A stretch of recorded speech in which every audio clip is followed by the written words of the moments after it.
Good morning, everyone. I make use of this very beautiful ride on one of the nicest roads around where I live to give a little opinion about 32 inches wheels and what they don't tell you about.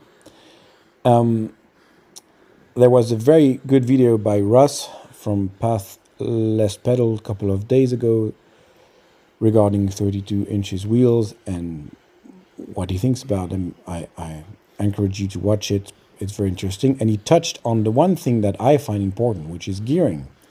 Now, all the debate about this new wheel size is it faster? Is it not faster?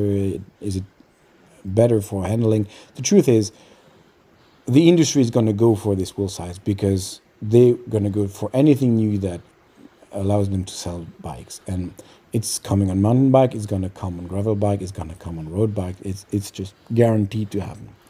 Now, what I find important, because nobody seems to talk about this, is that on the mountain bike, it makes the mountain bike even less a bike that you can use for different stuff. It makes all the bikes ever more so specialized, which is really not what we want.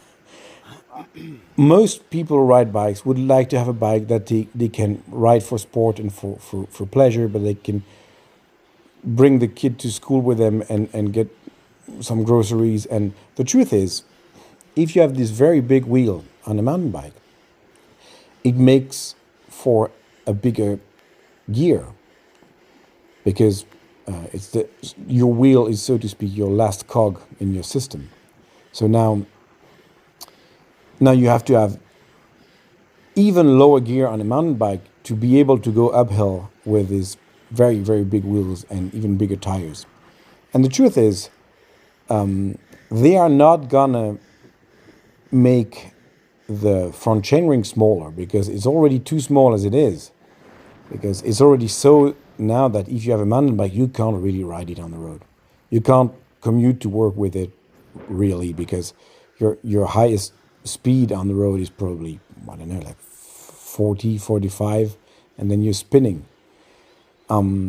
So they're gonna get the same chainring up front, which is already not great for your mountain bike to be ridden all around, but they have an even bigger cassette at the back because they will need to. Now you need an extra cog to be able to pull this very big wheel up the hill.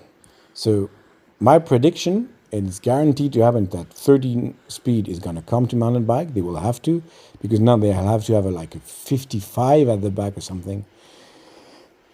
And because of that, 13 speed, you're never going to be able to shift with cables, especially if cables are internally routed, because the derailleur movement is so small. So electronic shifting is going to become mandatory, and cassettes are going to become very big, very expensive, because now it's going to be a crazy amount of work. Imagine that to machine a 13 speed 55 or 56 tooth cassette, and still, even you'll still have miserable steps between the gears, and you will be still spinning on the flat. So now your mountain bike is really useless to commute to work.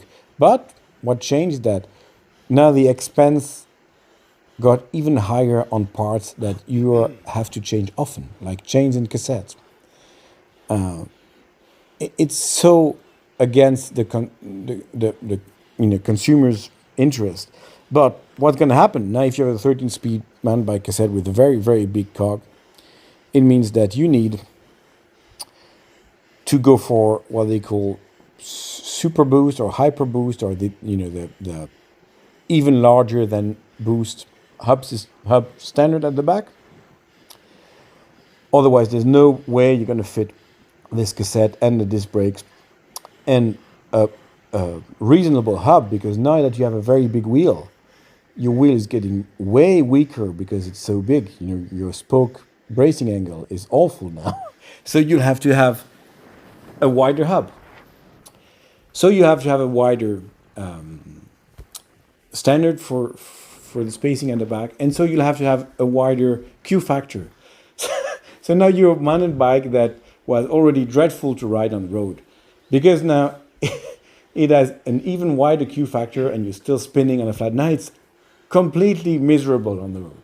There's no way people are going to commute on the mountain bike anymore, or even just ride around on the road. And this is coming to gravel as well. Gravel, someone will say, "Oh, your gravel bike is faster with 32 inches wheels," and so they will have to do the same thing there. They will have to expand the range in the lower gears and get a wider. And then all the gravel bikes are going to be boost spacing within 3 years to 5 years, and they will all have a wider Q factor, and they will be even worse to ride on the road. And all these bikes are, so they will say, well, now they are like proper gravel bike that you should ride only on gravel. A gravel bike used to be a bike that you could ride on the road if that was what you did on the day, and it won't be the case anymore.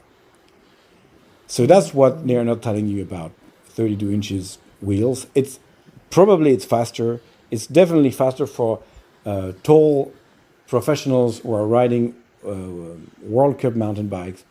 It just makes all the bikes even less relevant for someone who needs a bike that they can ride around every day. There's a reason why bikes were made the way they made throughout the last decades, is because they usually stroke a balance between what worked well for the specialty they were designed for, but that you could use them as a sensible device to transport yourself. And it's less and less the case. But it's coming, so be happy for the 32 inches wheel, and for every component on your mountain bike that's gonna get a little worse because of that. That's what it is. Your shifting now it's goodbye mechanical shifting. It's goodbye affordable cassette.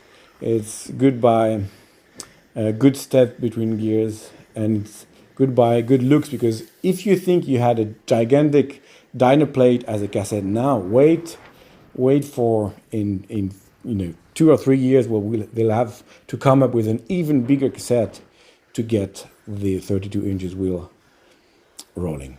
Have a nice day, everyone.